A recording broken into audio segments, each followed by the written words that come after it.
मंडळी, आजच्या व्हिडिओमध्ये मी तुम्हाला एक गोष्ट दाखवणार आहे की जी आत्तापर्यंत कधीच घडलेली नाही। मी मावशीकडे आले होते एका वेगळ्या कामासाठी आणि इथं आल्यानंतर समजलं की प्लॅनिंग काही वेगळंच आहे।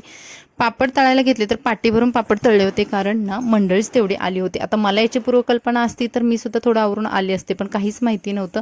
हॉलमध्ये शिवण्याचा, शनायाचा आणि त्यांच्यामध्ये लुडबुड करणाऱ्या आद्विकाचा सुद्धा डान्स चालू होता। आता डान्स म्हणलं की प्रेक्षक वर्ग पाहिजेच की, मग ही सर्व मंडळी ना त्यांचा डान्स मस्त एन्जॉय करत होती आणि खूप हसत होती।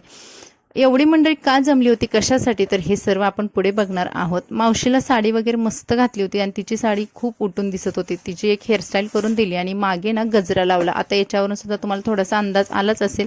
इकडे बघा, इशिकाची फेवरेट माऊ म्हणजे आमची स्मिता, या दोघींचं मस्त खेळणं चाललं होतं। प्रशांतनं 2 केक आणले होते आणि बर्थडे होता। आता बर्थडे कोणाचा होता चला बघूयात। आज अशा 2 व्यक्तींचा बर्थडे होता की त्यांचा आत्तापर्यंत कधीच बर्थडे झालेला नाही, आणि ते म्हणजे आहेत आमच्या आई-आबा।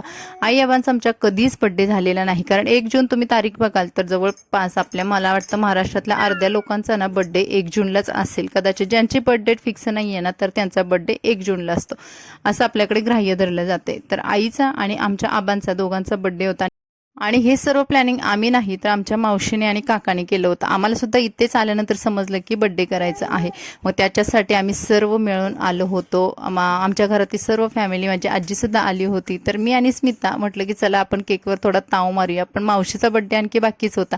मग मावशीचा बर्थडे सुद्धा सर्व चिल्लर गँग सोबत मिळून सेलिब्रेट करण्यात आला। आणि मावशीचा सुद्धा 1 जूनलाच बर्थडे असतो। या बहिणींनी सुद्धा परत एकदा केक कापला आणि मस्त प्रकारे आमचा बर्थडे सेलिब्रेशन झालं। त्यानंतर स्वयंपाक सुद्धा भरपूर बनवला होता।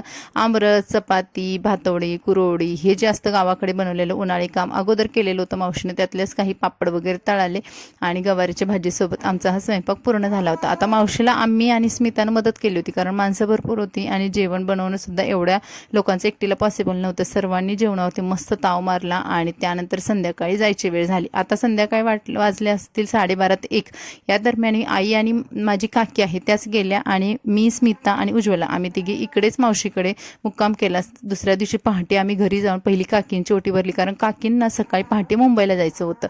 तर हा होता आजचा व्लॉग। कसा वाटला कमेंट्समध्ये नक्की सांगा। Like, subscribe, bye bye.